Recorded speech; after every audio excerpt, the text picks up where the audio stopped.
Good afternoon, everyone, and welcome back to the channel. I wanted to talk about the economy and its effect on sports cards. Let's get into it.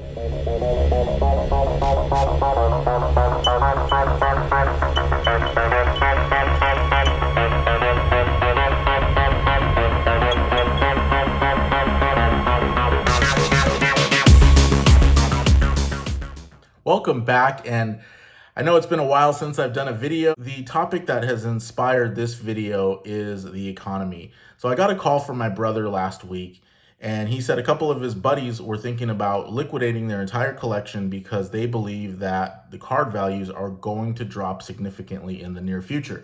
The reason they believe this is because of the upcoming recession, which we all know about. We've all been, if we read any headlines and if you are watching any YouTube content, particularly the Sports Card Dad, you'll know that we've had inflation report after inflation report, which has not been good news. And there's a lot of talk about us heading into a recession. And so then how is this going to affect sports cards? So when I got this call from my brother, there was a little bit of panic in his voice as far as like, well, what should I do? I mean, if my friends are liquidating their collection, should I do the same? I really don't want to. I enjoy this hobby. He's actually dealing cards. So he's not just a collector. He's not just an investor. He's actually buying and selling pretty much on a daily basis. And so his concern is obviously, well, what's going to happen with the value of these cards? Now, the first thing I'll say, and Jeff Wilson talks about this, is that if you were trading cards on a daily basis, you minimize the risk of card values fluctuation. Now, I mean, is it possible that all cards go down in value tomorrow all at the same time? I guess so, but I don't really see it happening that way. I think what more likely would happen is that you start to see cards gradually going down and maybe at a more rapid pace if in fact card values across the board are going to lose a majority of their value, which we've heard this narrative over and over, going back to 2020. COVID year, we saw a spike in prices, then we see a dramatic drop in prices and everybody says party's over. Then February 21, we see a spike in prices and we see a dramatic drop in prices, but around May of 2021, party's over. Well, since that time, card values have been going down, in my opinion, across the board. But there are some winners, right? Like in 2021, there was Shohei Ohtani. This year was Aaron Judge. It looks like John Morant is starting out having an MVP type season. And so we're starting to see an increase in the value of his cards. And so I think people just need to be a little bit smarter about who they choose. You're not going to make money on John Collins or secondary players on teams, even though they're good players. They put up good stats and they're probably just an all around, they would be a solid investment back during the boom. People are putting their money in the superstars and that's it. And so that's just how it is for now. With all that said, I don't think that cards are going to lose their value, and I don't know what that means, a majority of their value, 90%, 80% of their value across the board. I don't believe that's going to happen as a result of the recession, but that's just my opinion. Somebody else may have a different opinion because they've read something, their experience with sports cards. Maybe they invested heavily during the junk wax era, got burned, and now they're starting to see the same pattern again. We all have different experiences, but at this point, I would say that there is a market for sports cards. The market fluctuates, it's very volatile, and you just have to kind of pick and choose where you want to play. If you're collecting and you want to collect your favorite players, now might be a good time to buy. Maybe prices might be lower 6 months from now, we don't know.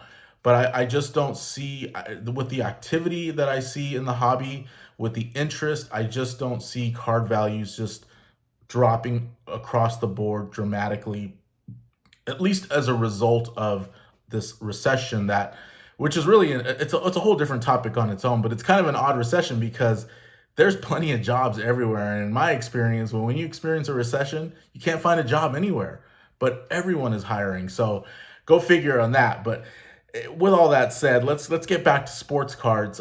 In my opinion, I think that you just have to be smart about which cards you buy and sell, smarter than you were in 2021 and smarter than you were in 2020. And that's just the way it is. I guess if you want to think about it, it's a tighter market and you have to do a little bit more research, a little bit more homework, be a little bit more savvy in order to either build your collection so you don't lose value at this point in time, or if you're investing or flipping, just again to try to maybe like the great curator says, to try to break even, or if you're trying to make a profit, it is a challenge. I will say that, but it can be done. There are cards that go up in value. There are buys right now that I believe will go up in value in the future.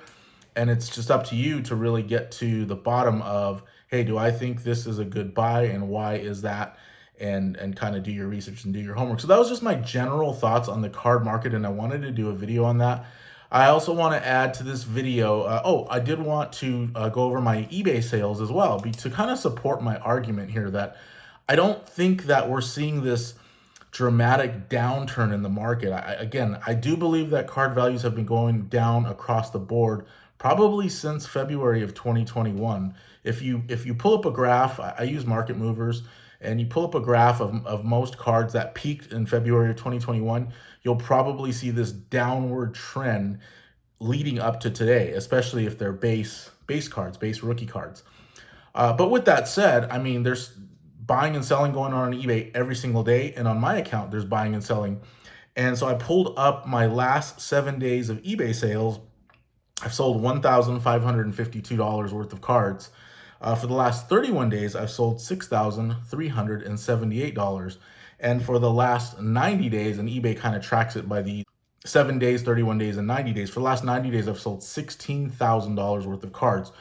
So my sales have gone up in terms of like the week and the month. And that's just because maybe I'm posting more cards or maybe I'm flipping cards faster. I haven't really kept track as far as like card for card and on a spreadsheet in accounting. I just kind of buy when I see opportunities and post it on eBay. And if it's a good price, I sell as quickly as I can make a profit. So it's just a fun hobby for me. Some people may do it as a side business. Some people may do this full time, but the market is there. The activity is there. That's what I see personally. And I thought it was important to put a video out because I know we're seeing a lot of negative videos about the economy, about sports cards, about cards going down to zero. We start to see this narrative over and over again. And I just kind of wanted to put a video out to offer my perspective for whatever it's worth. And hopefully, hopefully you guys can take away something from this video.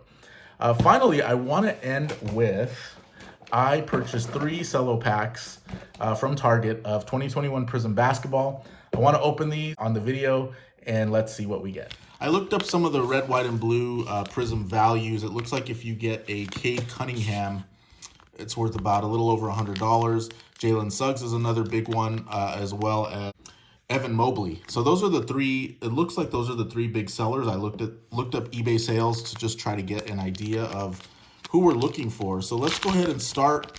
Let's start with red, white, and blue. And oh man, let's see here.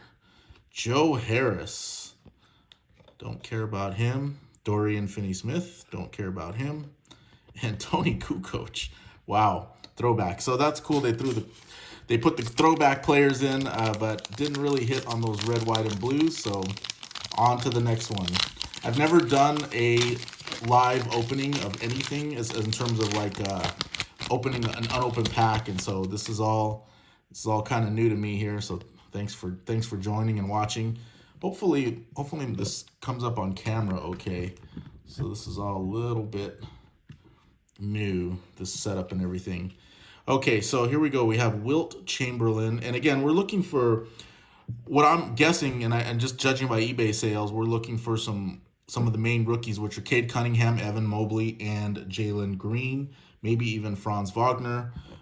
Maybe even Chris Duarte on the Pacers. He's pretty good too. So there's a lot of good rookies in this rookie class. Let's see what we get here. Oh, how could I forget Jonathan Kuminga? So here we go. We have, God, who's this guy? Nemius Quetta, never heard of. Oh, it's a rookie though. Okay, I can't even tell if it's a silver or if it's just a regular base card. Dwayne Wade, Jalen Noel, Jaylen Brown, one of my favorite players. Tyrese Maxey, Drew Holiday. I didn't realize he was on Team USA. Serge Ibaka, and that looks like that's a silver. So that's one of my silvers, unfortunately. You can see it says Prizm there on the back. Here we got a green Jeremiah Robinson Earl. Never heard of him. Anthony Simons, off to a good start with the Blazers. Manuel Quickly. The Knicks are off to a good start. I haven't really seen much from Quickly, though. And finally, we have Josh Richardson, who I believe is still on the Mavericks, but I could be mistaken.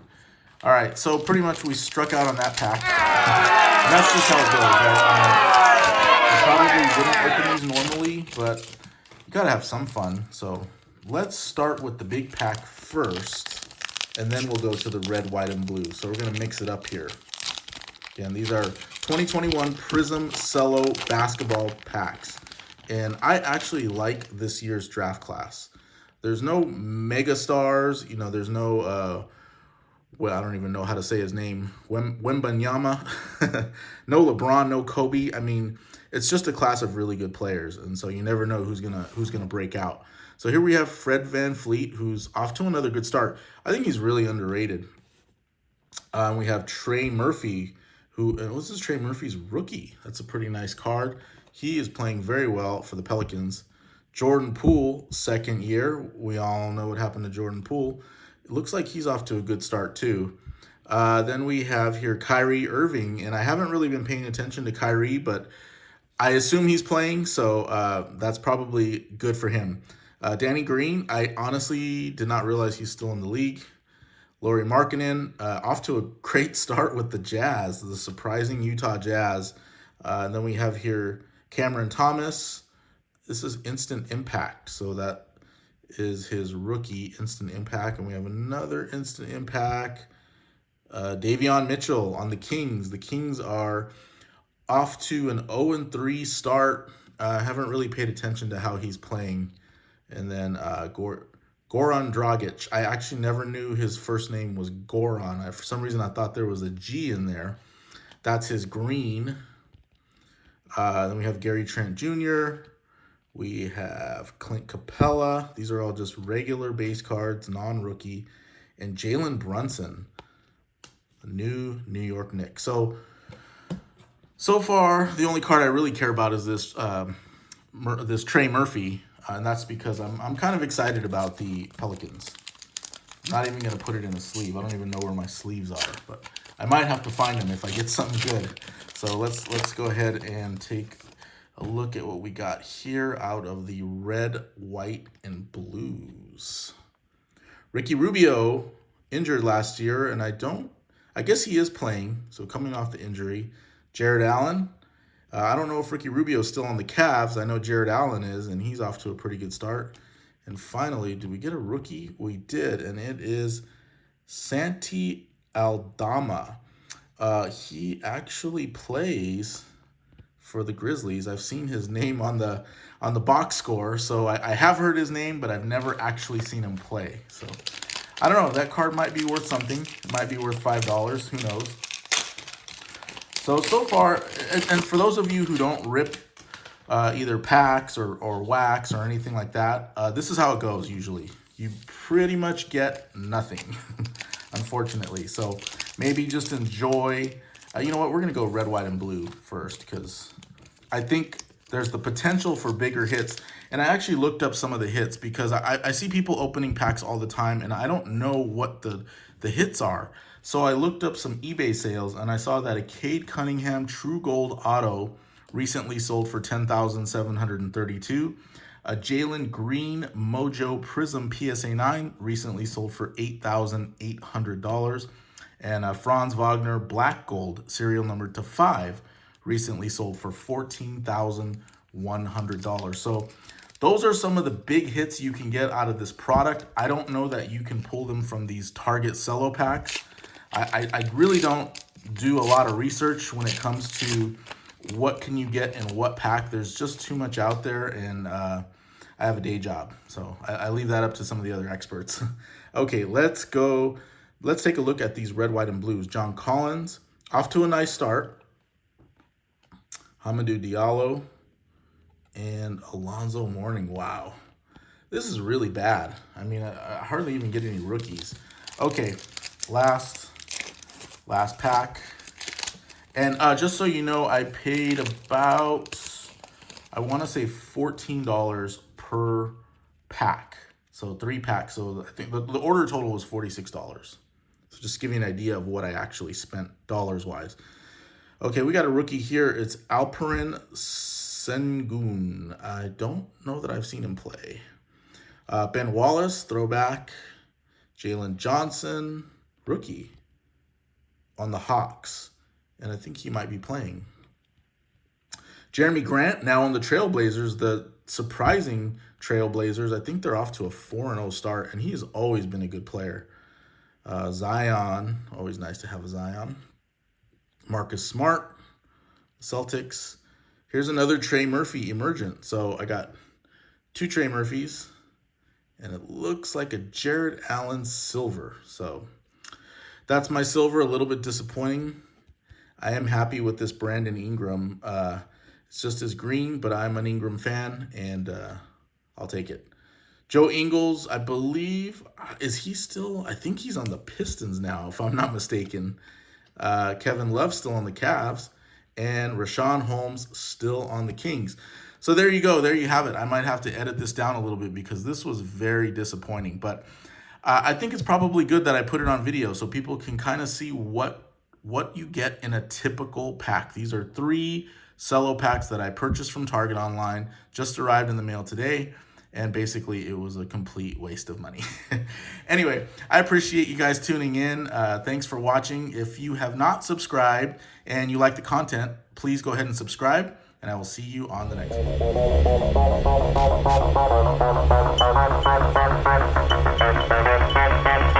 one.